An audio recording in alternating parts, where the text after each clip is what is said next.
माननीय मुख्यमंत्र्यांचं स्वागत, माननीय उपमुख्यमंत्री अजितदादा, माननीय उपमुख्यमंत्री देवेंद्रजी, सन्माननीय केंद्रीय राज्यमंत्री रामदास आठवलेजी, सन्माननीय विधान परिषदेचे गटनेते प्रवीण दरेकरजी, सन्माननीय सदाभाऊ खोतजी, सन्माननीय राष्ट्रवादी प्रदेशाध्यक्ष सुनील तटकरे साहेब, सन्माननीय सदाभाऊ खोत, सर्वांना नमस्कार।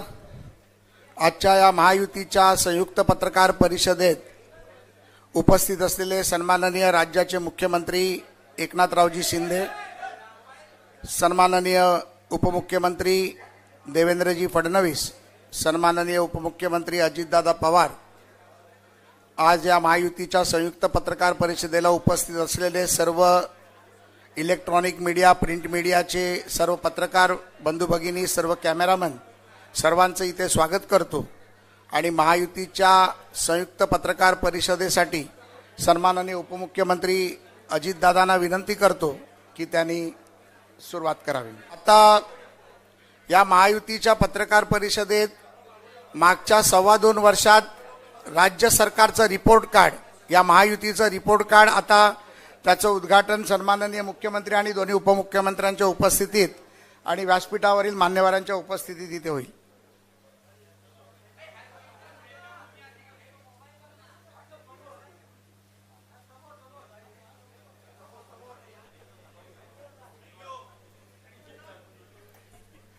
खरं तर महायुतीच्या रिपोर्ट कार्डमध्ये या मागच्या 2.25-2.5 वर्षात एवढी कामं झाली आहेत। खरं तर ते रिपोर्ट कार्ड इलेक्ट्रॉनिक रिपोर्ट कार्डच बनवायला पाहिजे, एवढी कामं, प्रचंड कामं आपल्या कारकिर्दीत इथे झालेली आहेत। आज या महायुतीचा काम हीच आमची ओळख, या रिपोर्ट कार्डचं उद्घाटन झालं असं जाहीर करतो आणि सन्माननीय उपमुख्यमंत्री अजितदादा पवार यांना विनंती करतो की त्यांनी मीडियाशी संवाद साधावा। राज्याचे मुख्यमंत्री माननीय शिंदे साहेब, उपमुख्यमंत्री माननीय देवेंद्रजी, केंद्रीय राज्यमंत्री माननीय आठवले साहेब, सदाशिवराव खोत, सुनीलजी तटकरे, प्रवीण दरेकर, प्रसाद लाड, सर्व उपस्थित सन्माननीय पत्रकार बंधू भगिनींनो आणि माझ्या तरुण मित्रांनो, कालच आपल्याला माहिती आहे की निवडणूक आयोगाने आपल्या राज्याच्या निवडणुकाचा कार्यक्रम जाहीर केला आहे। तुम्ही एक पहा की साधारण आमच्या समोरची लोक सातत्याने काही ना काही फेक नॅरेटिव्ह सेट करण्याचा प्रयत्न करतात। हे आधीच ओरडत होते की निवडणुका 2-3 टप्प्यामध्ये घेतील, असं करतील, एक दिवसात घेणारच नाही किंवा हे अमुकच करतील। हे सगळं निवडणूक आयोगाच्या हातात असतं। आम्ही पहिल्यापासून सांगत असतो किंवा हा अधिकार कुणाचाच नाही, हा त्यांचा आहे, त्यांना स्वायत्तता दिलेली आहे आणि त्यांनी एकाच तारखेला निवडणुका जाहीर केलेल्या आहेत आणि मतदान पण 3 दिवसांनी मतमोजणी त्यांनी ठेवलेली आहे। हा सगळा कार्यक्रम आपण बघितला। आता हे झाल्यानंतर पाठीमागे काय बोलत होते ते सगळं विसरून गेले आणि पुढच्या गोष्टी त्यांनी सुरू केल्या। आज आम्ही तुमच्या सगळ्यांच्या समोर रिपोर्ट कार्ड 2022ला बदल झाला। उद्धव ठाकरे साहेबांचं सरकार त्या ठिकाणी बाजूला गेलं। एकनाथराव शिंदेंच्या नेतृत्वाखालचं सरकार सुरुवातीला भाजप आणि शिवसेना अशा पद्धतीने अस्तित्वात आलं। नंतर 1 वर्ष गेल्यानंतर आम्ही लोक त्या सरकारमध्ये समाविष्ट झालो आणि गेले 1.5 वर्ष आम्ही सगळेजण मिळून त्या ठिकाणी काम करतोय। आता 22 ते 24चा हे रिपोर्ट कार्ड देत असताना आपण जर बघितलं तर सातत्याने आमच्याबद्दल असं सांगितलं जातं की ह्यांनी तिजोरी मोकळी केलेली आहे, कर्जबाजारी केलेलं आहे, अमुक झालेलं आहे, तमुक झालेलं आहे।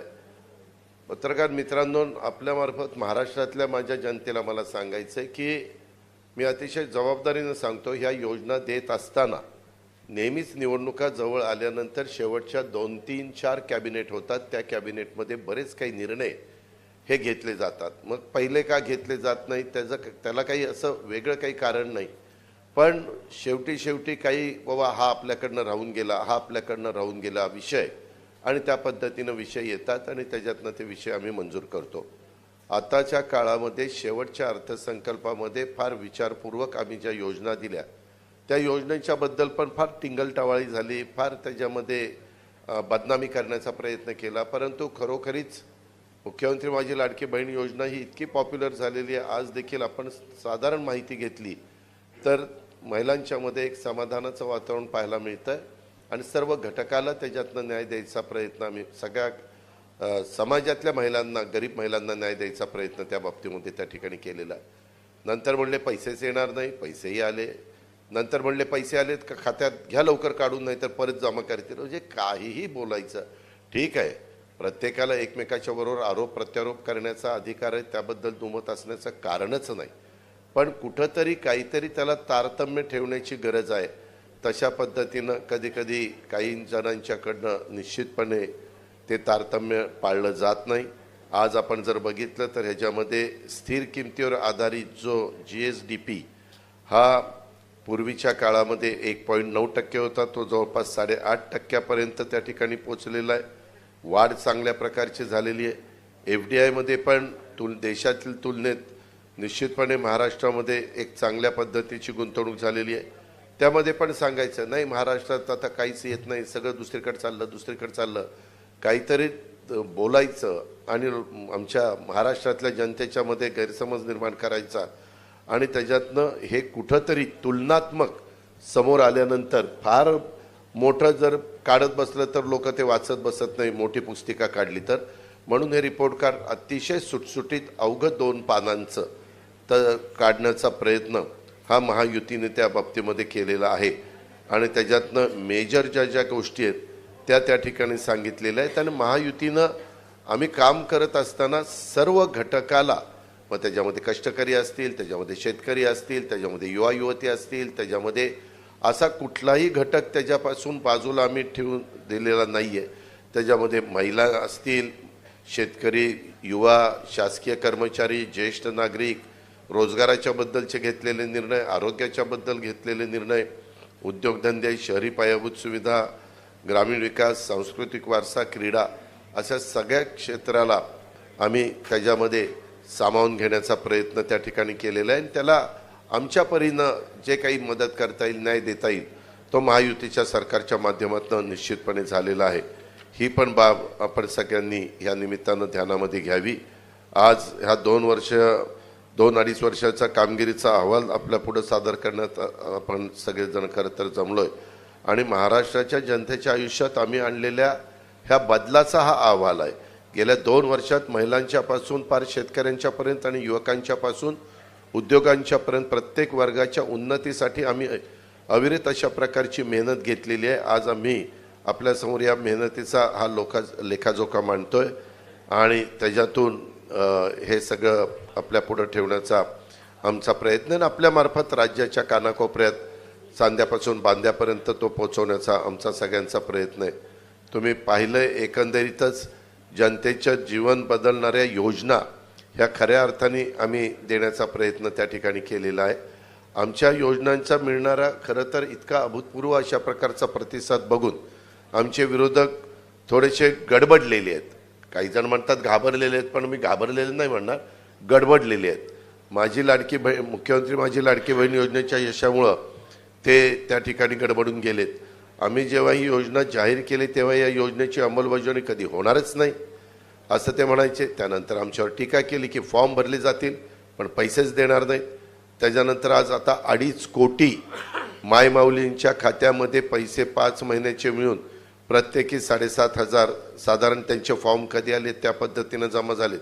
विरोधकांना आमच्या बहिणींच्या आयुष्यात होत असलेला सकारात्मक बदल हा पचनी पडत नसल्यामुळे आता ते सांगत आहेत की हे पैसे फक्त निवडणूक होईपर्यंत मिळतील. मी आपल्याला अतिशय जबाबदारीनं CM-DCMच्या साक्षीनं सांगतो की ह्यामध्ये तरतूद पहिल्यांदा केलेली होती 10,000 कोटीची, नंतर केली 35,000 कोटीची. अशा पद्धतीने टोटल 45,000 कोटीची वर्षभराची तरतूद त्यामध्ये त्या ठिकाणी केलेली आहे. आणि महाराष्ट्रातील माझ्या सर्व मायमाऊली बहिणींना मला खात्री द्यायची या निमित्तानं की योजना तात्पुरती नाही. निवडणुका येतील, निवडणुका जातील, हे तर 5 वर्षांनी ठरलेलेच आहे. पण हे तुमचे जे काही पैसे आहेत ते तुमचा अधिकार आहे, कोणी ते काढू घेऊ शकत नाही. खरं तर भविष्यात या योजनेच्या माध्यमातून दिल्या जाणाऱ्या मदतीत आणखी वाढ करण्याचा सुतोवाच हा मुख्यमंत्र्यांनी केलेला आहे. याचा आम्ही विचार करतोय. आम्ही ही योजना अतिशय विचारपूर्वक आणि भविष्याचा विचार करून मांडलेली आहे आणि त्यांची यशस्वीपणे अंमलबजावणी देखील आम्ही त्या ठिकाणी करतोय. अशा पद्धतीनं वीज माफीचा 3, 5, 7.5 ही योजना असेल.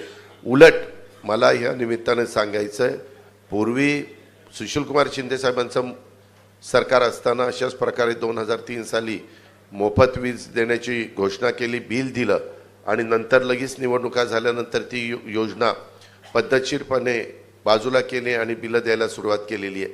त्या गोष्टी होणार नाही. ह्या योजना निश्चितपणे पुढं वीज माफीची, माझी लाडकी बहीणची ह्या चालूच राहणार आहेत. हाही विश्वास आम्ही ह्या निमित्तानं महाराष्ट्राला, महाराष्ट्रातले सर्व माझ्या शेतकरी वर्गाला आणि माझ्या मायमाऊली बहिणींना देतो. तसंच युवा युवतींचा तो जो कार्यक्रम आहे तो देखील, अशा बऱ्याचशा आमच्या योजना आहेत. परंतु बाकीचे पण मान्यवर बोलणार आहेत. माझ्या सगळ्या सहकारी मित्रांना एवढंच सांगायचं आहे, तुम्हाला सांगायचं आहे की महायुती सरकार हे काम करणारं सरकार आहे.